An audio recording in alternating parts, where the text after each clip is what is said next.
Yeah. Is that correct? The one that's dated, it's 40, page 40?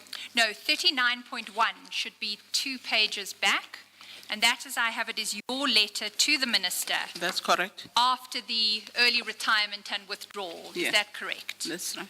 And this is the one we were looking at before the adjournment, Okay. where you take up the issue of redundancy. 70% of your functions have been removed, and it was done so without consultation. Is that correct? That's correct. And then if you go over the page to page 40, you have Minister Mutambi's, as I read this document, response to your letter. Is that correct? Yes, that's correct. Could you tell us over the page at page 41 the date of that document from Minister Mutambi? It's on the 5th of October, 2016. At paragraph 1 on page 40, she deals with what she thought was your departure from GCIS. Can you take us through what she says there? I have noted the contents of your letter dated the 27th of September 2016 on the above subject.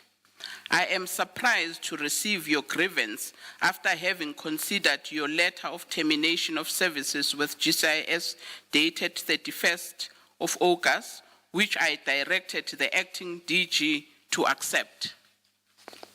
That appears not to have happened. I didn't. Do you know why? Chairperson, I had already withdrawn my early retirement. In fact, I didn't even resign, as she seems to be understood, because my notice was a notice to apply for the early retirement. I did not resign. I don't know what was she talking about. Ms. Williams? I'm sorry. So she may have understood your notice of early retirement as meaning that you were resigning. Yes, Chairperson, and probably she even bought a champagne. And Thank you. Ms. Williams, at paragraph 2 of the Minister's letter. I'm sorry again, Ms. Hofmeyer. If you resign and if you occupy the position of Deputy Director General and you resign, who is supposed to accept your resignation to the extent that one needs to talk about an acceptance of resignation? Is it the DG? Is it the Minister? Is it the President? Who is it? it's supposed to be the Director General, not her. Thank you. Thank you, Chair. At paragraph 2 on page 40, the Minister deals with her reasons for stripping you of 70% of your functions and ensuring that you were, in essence, and these are my words, excommunicated from the reporting line between the CFO and the then acting DG of the time. Who was the CFO at the time that these functions were removed from you? It was Mr. Zweli Momeko. Is he the same Mr. Momeko whom you testified about on Friday, having bullied the supply chain management representatives within GCIS in August 2014 about the payment to TNA Media for the SABC breakfast? Yes, Chairperson, it's the same person. And as I read paragraph 2, and you'll tell me if I'm incorrect, the Minister is grounding her decision to take these functions from you in Treasury Regulations 2.1.1, 2.1.2, and 2.1.3. Is that correct? That's correct, Chair. What did you make of her explanation based on these regulations for taking 70% of your functions away? Chairperson, I think the Minister doesn't even seem to understand that those Treasury regulations have got a subsequent documentation that Treasury provided, which is called a CFO handbook. It goes to explain the essence of what the Treasury regulation is saying, that it seeks to ensure that the accounting officer of a department has a line of sight with the budget that he or she has been entrusted with. And in our case, we had that line of sight as prescribed by National Treasury, and it was in the form of a budget committee. The Director General, on a monthly basis, without fail, he would convene a CFO together with the 3 DDGs and engage. It was not even a separate a part of the management meeting, but it was a separate, dedicated to discuss the finances. So there was a line of sight as expected by the PFMA. Ms. Williams, I note from paragraph 2 of the Minister's letter that she doesn't refer to clause 3.2.9 of the Treasury regulations. If you go back to page 39,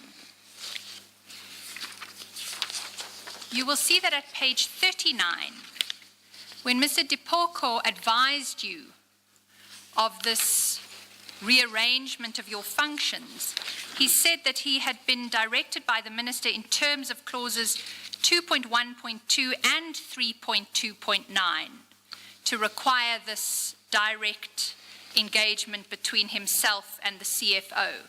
Do you know why the Minister omitted clause 3.2.9 from her letter at page 40? I don't know, Chair. Do you know what clause 3.2.9 of the Treasury regulation says? I would have to be reminded. Indeed, and maybe if you will permit me, I'll do so.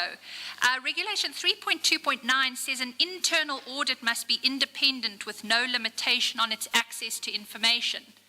Ms. Williams, on what basis could that have been a reason to remove your functions from you? Chairperson, maybe I should even have said that. I think the other day when I was presenting, the Chief Internal Auditor had been removed by Mr. Manyi. It's one of the first functions that he decided to take and be responsible for, the media buying and the internal audit. So at this point, the internal audit was no longer reporting to me, it was reporting to Mr. Manyi. So I would imagine that probably they picked up that they made a mistake and that's why they didn't make reference to it. Thank you. If you go over the page to page 41, this is the second page of the Minister's letter. At paragraph 4, she deals with your concern about the redundancy that had now resulted pursuant to her instruction that all of these functions be removed from you. And she records there, and I quote at paragraph 4, on the part of redundancy, it cannot be correct that the changes have resulted in the redundancy of your position because your conditions of service have not been negatively affected. However, you will agree with me that that financial management and supply chain management are core functions of the Chief Financial Officer. Could we break that up into 2 parts?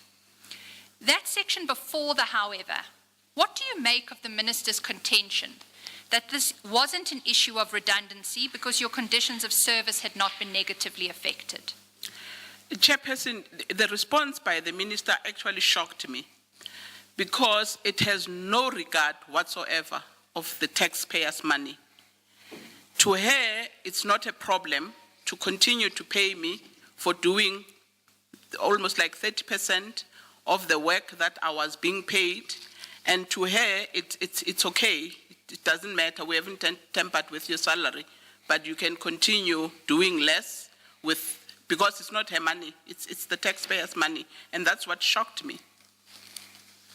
And then she goes on in the second part of that sentence to solicit an agreement from you that the financial management and supply chain management are core functions of the Chief Financial Officer. Do you agree with her, and did you agree with her, that those functions should no longer appropriately be reporting to you? Chairperson, I don't agree because I don't think Minister, together with head acting DG, took the trouble to understand how the organization is structured. It was not about CFO, it was not about supply chain, it was a whole suite, which is how we were structured. And if they had bothered themselves to consult me, I probably would have explained it to them that those functions don't strictly fall within the regulation that they are quoting. And secondly, it is not possible, it's not correct that the CFO is not accountable to the accounting officer, because at the time, from 1998, the CFO has been accounting to the DG. So the whole thing, you could see that it's just an attempt to get this supplier chain and the finances to be in the hands of somebody that they can manipulate. And Ms. Hofmeyer, just one more clarification. You were asked, Ms. Williams, for your comment on Minister Mutambi's paragraph 4, where she said that the changes had not affected your conditions of service, and your response was limited to the fact that you said she seemed not to have any concern that you were being paid a full salary for doing 30% of the duties attached to your post. What do you say about her assertion that the changes did not affect your conditions of service? Thank you very much, Chair, for bringing me back. I think I did attach my letter of appointment, which I did point out that it changes my conditions of employment, because my letter dated the 8th of May 2009 had the whole suite of these things. So it's necessarily it was changing my conditions of employment. Thank you. Thank you. Ms. Williams, if we can return to your statement then at page 9 of Exhibit F1.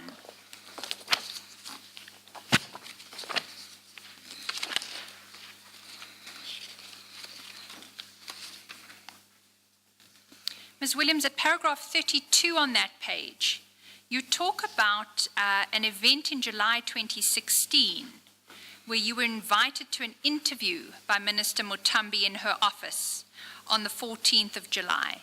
Please can you take the chair through those events?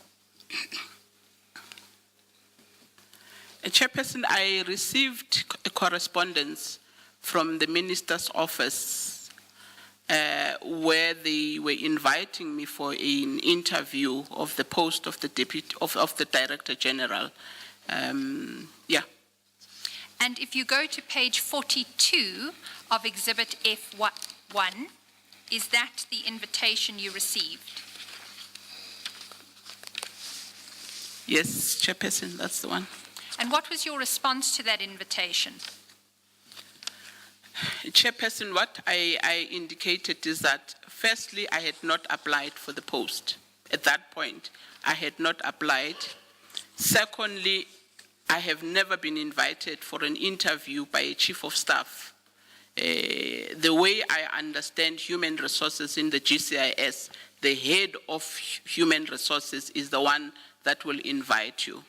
So necessarily, I then responded to say I have not applied and I am not interested in the invitation. And to your knowledge, was that interview process ever concluded and an appointment made? I don't know. All I know is that the post is still vacant, and the GCIS human resources, which I was responsible for human resources, was never ever contacted. So nobody knew about this whole attempt for these interviews. Human resources was not responsible. I don't know what happened to that interview process. Did you get to know whether there were any other candidates who were invited to interviews at the same time, or more or less around that time, for the same position? In fact, Chairperson, I can even say before I even responded, I did phone HR, and they were blank. They were not aware of anything. So I don't even know who applied, who shortlisted, who the candidate was, and I don't know anything about that. But all I know is that the post is still vacant now. How was your relationship with Minister Mutambi around the time of this invitation? It was strained. She was not interacting with me at all. She was interacting with the Acting Director General. Well, Ms. Hofmeyer will tell me if it's something she is still coming to. I just find it strange if you have a situation where you have a strained relationship, she invites you for an interview for promotion, and nobody else is invited, is shortlisted or will be interviewed for the position. On the face of it, leave out the question of whether proper procedures are followed. It appears that you are being offered an opportunity to be the only candidate. Do you understand what I mean? I don't know whether you want to comment on this line of thinking that I'm having at the moment. Chairperson, that's precisely why I didn't apply, because I had strained relations. I wasn't quite sure how she proposes to work with me. At that time, she was not even interacting with me. So I think that's basically what my view was, that I don't see why I should be applying for this post. Yeah. And you never got to know what the reason behind was for you being the only person being invited to an interview and no one else? Chairperson, I don't know whether there were other people. Yes. All I know is that I got a letter. It may be that they did have other people, I don't know, but Human Resources also did not know. Oh, but did you say that the normal procedure would be that the Human Resources Department would know of other candidates? Yes, Chairperson. Yes, okay, thank you. Thank you. In relation to that process for advertising, Ms. Williams, I referred you earlier to the regulations, the public service regulations that talk about advertisements for posts within the public administration. Do you understand that those advertisements have to take place in an open and transparent manner? And do you have details about what must happen in the advertising process that you can enlighten us on? Chairperson, the way I will explain it the way we do it currently in the GCIS. When a post becomes vacant, we advertise it in the main newspapers, which is prescribed. And when the advert closes, we then appoint a selection committee, which then processes all the applications and try and shortlist the ones that are close enough to the requirements. And on the basis of that, the chairperson of the evaluation committee will then decide who are the 3 that will then be interviewed. But there's generally a prior setting up of these structures. Once the advert is out, the evaluation committee is appointed in writing, and the panel that will interview is also signed off. It is a panel that gets signed off. So that whole process, I wasn't aware of it. And even at a director general level, the human resources in GCIS or in the department participates in that shortly. It ensures that the ministers set up an evaluation committee, because even there at a DG level, there should be an evaluation committee. Even if it's the same committee that ends up interviewing, it has to be appointed formally, and then they agree on the shortlisted candidates, and then they invite. That whole secretariat process is done by the head of HR. And also on the day of the interviews, in terms of the procedure, the head of HR sits and becomes a scribe for those interviews. And in this particular case, it was not done that way.